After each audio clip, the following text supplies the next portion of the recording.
Hello friends, ओसो coding के channel पर आपका हार्दिक स्वागत है।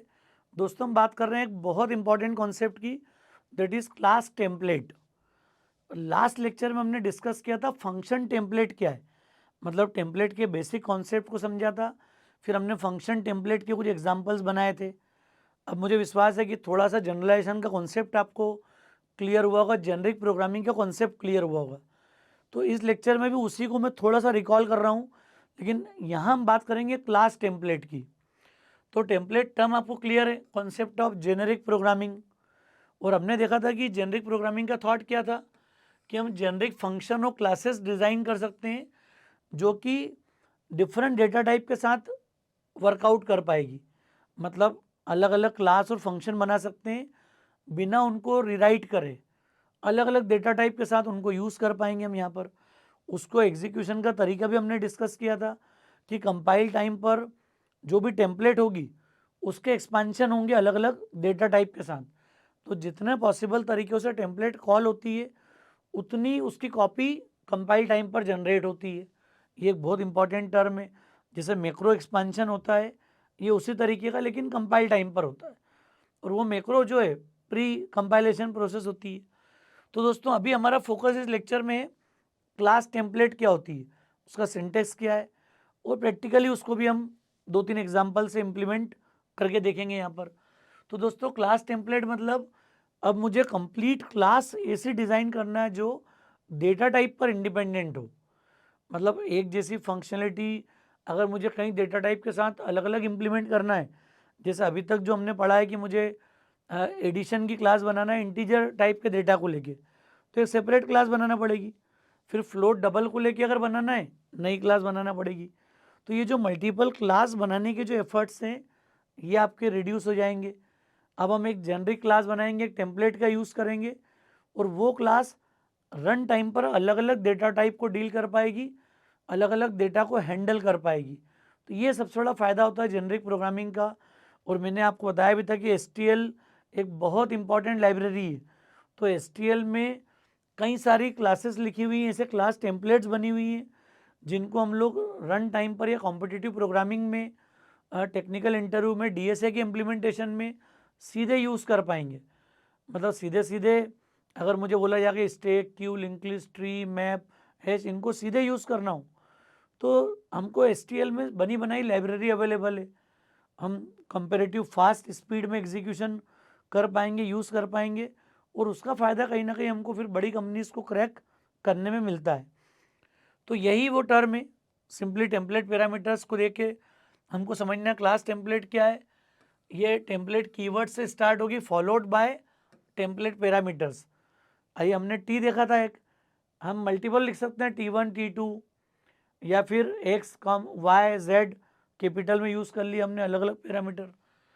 Clear? Inside this bracket which is followed by the class definition, मतलब जो भी क्लास डेफिनेशन हम देते हैं वो डेटा टाइप की जगह पे जेनरिक टेम्पलेट पैरामीटर आ जाएगा, और ऊपर आपको टेम्पलेट कीवर्ड का यूज़ करना है इसकी डेफिनेशन देने के लिए। तो बहुत सिंपल सिंटेक्स है। देखते हैं नेक्स्ट अपन सिंटेक्स क्या है। तो यहाँ पर मैं टाइप नेम भी दे सकता था अभी यहाँ पर, तो क्लास भी यूज़ कर सकता हूँ, क्लास टी। तो टेम्पलेट क्लास, और ये टेम्पलेट पैरामीटर आ गया टी। फिर क्लास, कोई क्लास का नाम दे दिया हमने। अब सारे पैरामीटर जेनरिक बेस पर है, यहाँ पर कुछ डिफरेंट भी हो सकते हैं। हो सकता है यहाँ पर नॉर्मल पैरामीटर भी आ जाए कोई एक्स, और टेम्पलेट टाइप के ए बी सी अलग अलग डिक्लेयर हो जाएं, ये भी हो सकता है। क्लियर? तो टेम्पलेट पैरामीटर के साथ, जेनरिक पैरामीटर के साथ हम लोग नॉर्मल वेरिएबल डिक्लेयर कर सकते हैं कॉम्बिनेशन में।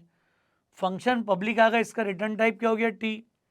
अगर कोई आर्गुमेंट रिक्वायर्ड होगा तो वो भी हम लोग पास कर सकते हैं यहाँ पर, रिक्वायर्ड होगा तो। अगर वो ऑब्जेक्ट के पैरामीटर को यूज़ करेगा अंदर तो कोई इशू ही नहीं है, हम उसी को डायरेक्ट यूज़ कर लेंगे जो हमने प्राइवेट के रूप में डिक्लेयर करा हुआ है। तो ये जो अभी तक की प्रोग्रामिंग आपने की है ना, कुछ भी नया और डिफरेंट नहीं है, सिर्फ एक नया पैटर्न, एक टेम्पलेट का सिंटेक्स हमको फॉलो करना है, और बहुत आसानी से बड़े इजी वे में आप देखोगे कि ये हम टेम्पलेट को इम्प्लीमेंट कर पा रहे हैं। कॉन्फिडेंस आपको दिखेगा यहाँ पर। अब सिंटेक्स वाइज अगर देखेंगे हम, तो तो यही सेम मैं थोड़ा सा लिख देता हूँ अभी। टेम्पलेट हमने दे दिया क्लास टी, और कोई मैंने बना दिया क्लास टेस्ट, कुछ भी नहीं करा हमने, प्राइवेट डेटा डिक्लेयर कर दिया सपोर्ट ए, टेम्पलेट टाइप का कर दिया अपन ने। तो पब्लिक में आप इसी टाइप के कंस्ट्रक्टर में डेटा पास कर दो चाहो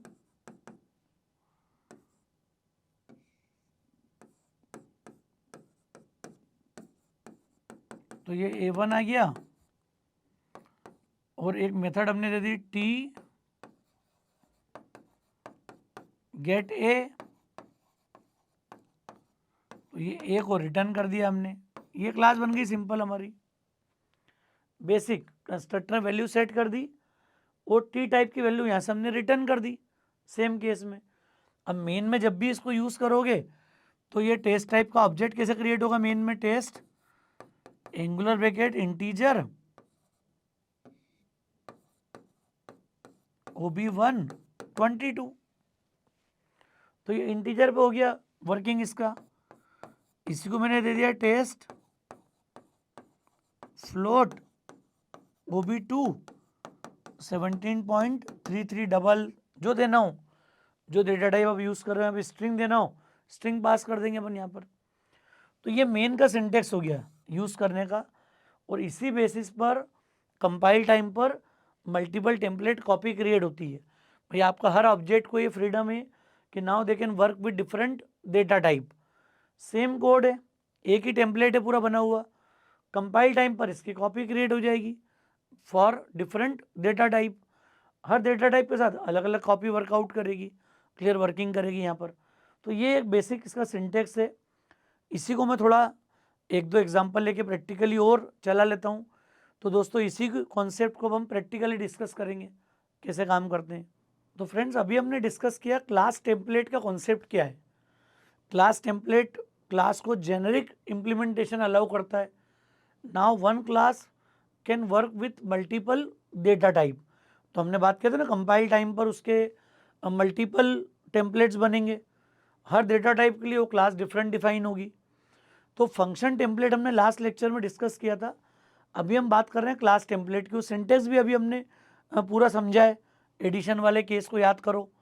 तो इसी को मैं थोड़ा सा प्रोग्राम हमने बना रखा है पहले भी, दो नंबर्स को ऐड कैसे करते हैं, सिर्फ हमको टेम्पलेट के साथ इसको डिफाइन करना है। तो टेम्पलेट हम या तो क्लास टाइप नेम कुछ भी दे सकते हैं यहाँ पर। तो हमने क्लास टी डिफाइन कर दिया जेनरिक क्लास के लिए। अब ये जो इंट हमने लिया था इसको क्या कर दिया आप टाइप टी, ताकि फ्लोट ऐड डबल कुछ भी हो जाए एडिशन के लिए। ये इस पैरामीटर का टाइप भी क्या हो जाएगा अब टी।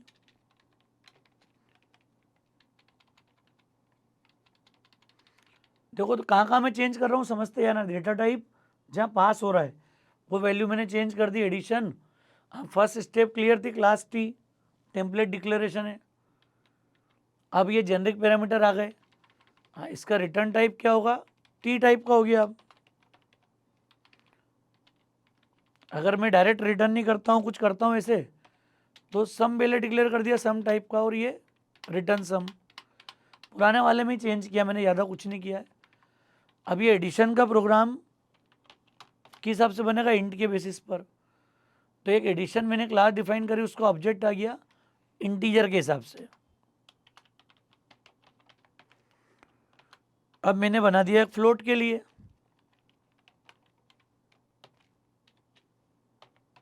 ऑब्जेक्ट 2, और इसकी वैल्यू दे दी 12.6 कॉमा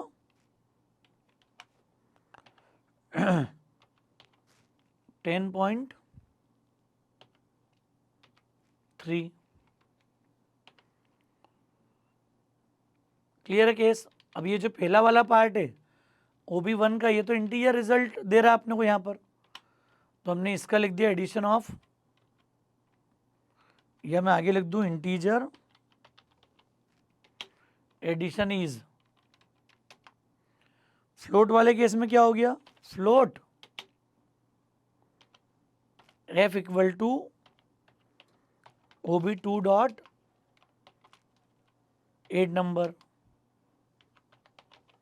अब इसको हमने Cout से मैसेज कर दिया यहाँ पर, फ्लोट एडिशन इज F।